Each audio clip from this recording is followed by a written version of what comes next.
Chers frères et sœurs, bienvenue à notre Rhapsodie des réalités du vendredi 16 octobre 2020. Je suis votre sœur, la sœur Fabienne de Rion. Alors nous allons lire notre passage du jour qui est intitulé « Sachez qui vous êtes et vivez en conséquence ». Alléluia. Alors, Pasteur Chris prend ce passage de Éphésiens 5, verset 27. Nous lisons notre verset du jour ensemble. Afin de paraître devant lui, cette Église glorieuse, sans tache, ni ride, ni rien de semblable, mais sainte et irrépréhensible. Alléluia, loué soit la parole de Dieu. Alors, le pasteur nous fait comprendre que, en tant que chrétiens, nous sommes différents de l'Ancien Testament. Dans l'Ancien Testament, il était appelé, c'est-à-dire les chrétiens étaient appelés à obéir la parole. Mais dans le Nouveau Testament, nous sommes des praticiens de la parole. Nous sommes l'expression de la parole. Ce n'est ce que on appelle le principe miroir. C'est-à-dire, nous sommes le miroir de la parole. Nous sommes appelés nous sommes des praticiens de la parole. Et nous sommes l'expression de la parole.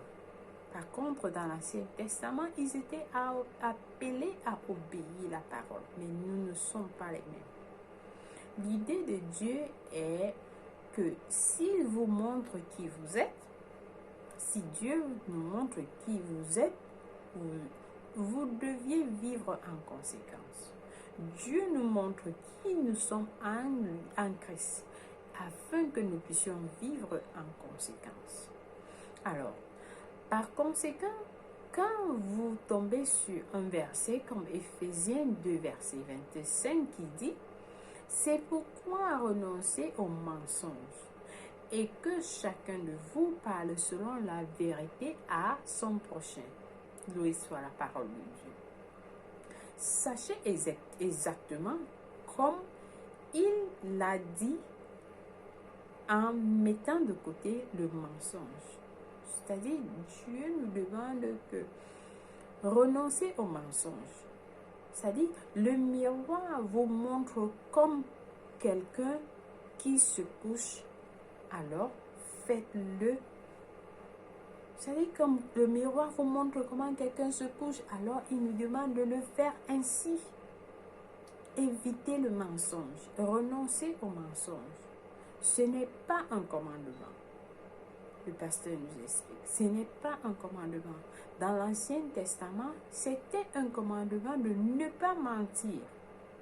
Mais dans le Nouveau Testament, nous faisons la parole et marchons dans la vérité. Dans le Nouveau Testament, nous faisons la parole et nous marchons dans la vérité. Et la Bible nous dit dans 1 Timothée, la loi n'a pas été faite pour l'homme juste. Oui, la loi n'a pas été faite pour l'homme juste. Nous sommes les justes de Dieu. Selon Romains 1, verset 17. Oui, nous, les chrétiens d'aujourd'hui du Nouveau Testament, nous sommes les justes de Dieu. Dans l'Ancien Testament, il leur a donné des lois.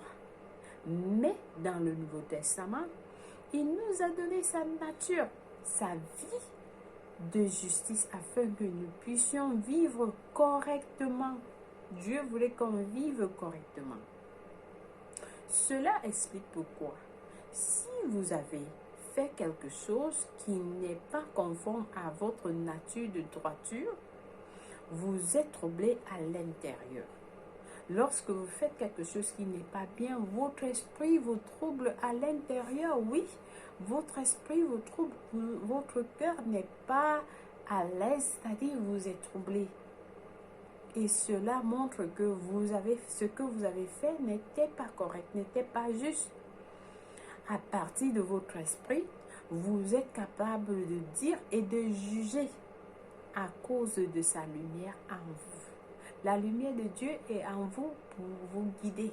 La lumière de Dieu est en vous pour vous montrer que ce que vous avez fait n'est pas conforme à la parole de Dieu. Oui, une fois vous êtes né de nouveau, vous avez cet esprit qui est en vous, qui vous guide, qui nous guide tout le temps pour connaître comment Dieu voudrait qu'on vive. Loué soit Dieu.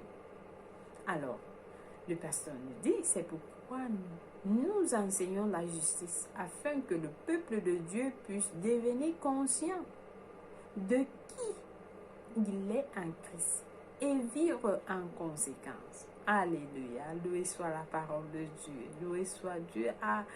Cette parole amène l'ouverture dans la vie de quelqu'un, afin que vous puissiez connaître qui vous êtes. Si vous connaissez qui vous êtes, vous allez vivre qui vous êtes en Christ. Vous allez vivre en conséquence. Il faut avoir cette conscience de qui vous êtes en Christ et vivre en conséquence selon la parole de Dieu qui nous guide à vivre correctement dans ce monde. Et afin que nous puissions vivre correctement dans ce monde, oui, parce que il y a beaucoup de choses qui nous troublent. Dans nos vies, nous faisons des erreurs parce que c'est l'ignorance.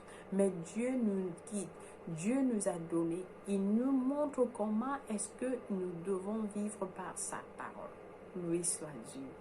J'espère que vous êtes bénis et inspirés par ce passage et que vous allez prendre ça à cœur afin que vous puissiez corriger là où vous avez fait des erreurs avant et vivre selon la volonté de Dieu.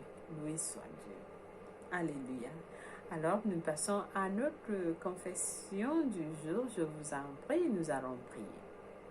Nous disons, je suis la justice de Dieu en Jésus-Christ, insupportable et irréfutable à ses yeux.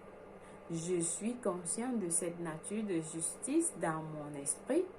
Donc, chaque jour, je produis des œuvres de justice en marchant dans la perfection et dans l'amour du Père. Alléluia. Vous êtes bénis si vous avez prié cette confession avec moi. Alors, pour mieux comprendre ce verset, Pasteur Chris nous a donné des études approfondies dans Colossiens 1, verset 20 à 22, Jacques 1, verset 22 à 25. Pour la lecture biblique de 1 an, le plan biblique de 1 an, vous pouvez lire de Thessaloniciens 1, verset 1 à 12 et Isaïe 64 et puis à Isaïe 66. Pour la lecture biblique de 2 ans, par contre, vous avez à lire Hébreux 7, verset 11 à 28 et Ézéchiel 12 à 13. Loué soit Dieu. Alors, sans toutefois tarder, nous passons à notre prière du salut, qui est importante pour tout le monde. Chacun de nous doit être conscient de qui il est en Christ. Une fois vous êtes né de nouveau, vous ne pouvez que recevoir cette bénédiction et le Saint-Esprit va vous guider lorsque vous recevez Jésus-Christ. Vous décidez de faire de Jésus-Christ votre Seigneur et votre Sauveur. Donc, pour avoir cette conscience de qui vous êtes en Christ, vous devez recevoir le salut.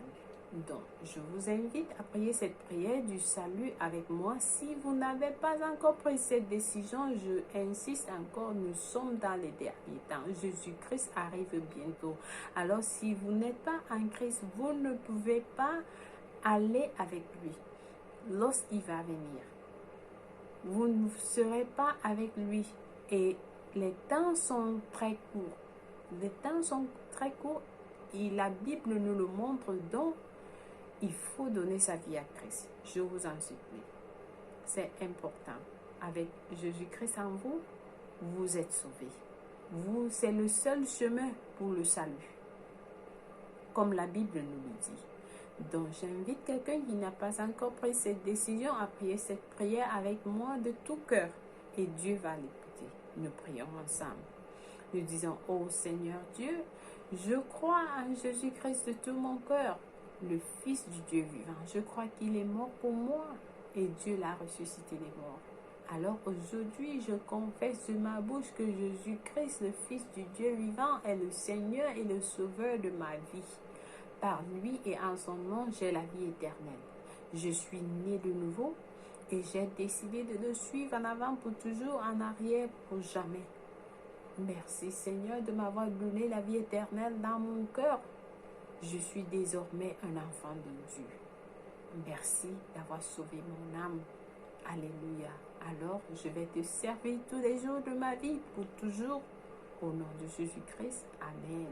Si vous avez prié cette prière, je vous rassure, Dieu vous a écouté et vous êtes bénis, vous êtes reçus dans le royaume où les bras ouverts, les anges sont en train de célébrer votre arrivée dans son royaume. Que Dieu vous bénisse. Alors, une fois de plus, merci d'avoir suivi notre programme de Rhapsodie des réalités et passez une bonne journée dans la paix et l'amour de Dieu. Au nom de Jésus-Christ, Amen. Vous êtes bénis, Dieu vous aime. Au revoir.